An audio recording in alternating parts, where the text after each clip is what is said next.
Assalamualaikum warahmatullahi wabarakatuh. Halo semuanya, perkenalkan nama saya Ardi Maulana Rifai dari kelas X4. Dalam kesempatan ini saya akan membacakan resensi buatan saya yang berjudul Balada Putri Hijau. Penulisnya Galuh Kania Anindita, penerbitnya Perpusnas RI yang diterbitkan tahun 2023. Pendahuluan buku Tanduran Balada Putri Hijau karya Galuh Kania Anindita merupakan salah satu upaya melestarikan cerita rakyat Nusantara agar tetap dikenal generasi muda. Cerita ini berasal dari hikayat Aceh berjudul Hikayat Putro Ijo yang menceritakan kehidupan kerajaan di masa lampau. Versi saduran ini diterbitkan oleh Perpusnas Press pada tahun 2023 dengan bahasa yang lebih sederhana sehingga mudah dipahami oleh pembaca, khususnya kalangan pelajar. Ringkasannya, kisah Putri Hijau dimulai dari kerajaan Delhi, sebuah negeri yang makmur dan dipimpin dengan bijaksana oleh Raja Sultan Sulaiman.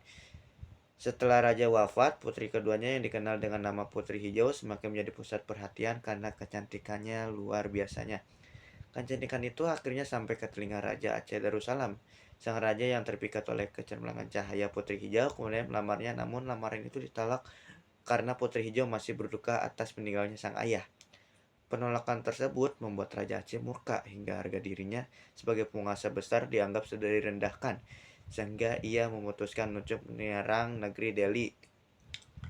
Perang besar pun tadi terelakkan. Negara Delhi yang damai harus menghadapi serangan dahsyat dari pasukan Aceh yang terkenal kuat. Kisah yang semula dipenuhi kemegahan, kerajaan berubah jadi cerita duka, di mana Putri Hijau dan keluarganya harus menghadapi nasib tragis akibat ambisi dan obsesi seorang raja. Analisis buku ini memiliki banyak kelebihan. Pertama, penggunaan bahasa yang sederhana membuat cerita rakyat lama terasa segar dan mudah dipahami oleh pembaca modern, termasuk siswa sekolah. Keduanya, penyajian halus, cerita yang nuntut dan detail mampu membuat pembaca ikut merasakan suasana istana, kedukaan keluarga kerajaan hingga ketegangan perang. Selain itu, buku ini juga memiliki nilai budaya yang tinggi karena memperkenalkan kembali salah satu cerita rakyat penting dari Nusantara.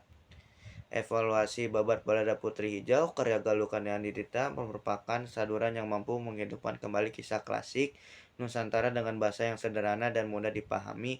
Cerita ini tidak hanya menjadikan legenda Putri Hijau, tetapi juga mengandung nilai moral, budaya, dan sejarah yang penting untuk dipelajari. Meski alur cerita cukup panjang dan repetitif di beberapa bagian, penggambaran tokoh serta latar tempat didetail sehingga pembaca dapat membayangkan suasana pada masa kerajaan. Buku ini layak dijadikan pembacaan karena memberikan hiburan sekaligus memperkaya wawasan budaya bangsa. Refleksi dari kisah Babat Balada Putri Hijau, saya belajar dari bahwa keindahan, kekuasaan, dan harta bukanlah segalanya, melainkan kebijaksanaan, kesetiaan, dan keteguhan hati yang menjadi nilai berharga cerita ini. Juga mengingatkan pentingnya menjaga warisan budaya bangsa karena di dalamnya tersimpan pelajaran hidup yang bisa menjadi pedoman bagi generasi sekarang maupun yang akan datang. Kesimpulan, Babat Balada Putri Hijau merupakan kisah klasik yang syarat makna tentang cinta, kesetiaan, perjuangan mempertahankan harga diri. Cerita menggambarkan bagaimana ambisi dan keserakahan dapat membawa pada kehancuran, sementara keteguhan hati serta kebijaksanaan justru menjadi kekuatan sejati. Selain menghadirkan hiburan, karya ini juga berperan penting dalam melestarikan warisan budaya Nusantara yang penuh nilai moral dan layak diwariskan kepada generasi penerus. Sekian dari saya. Wassalamualaikum warahmatullahi wabarakatuh.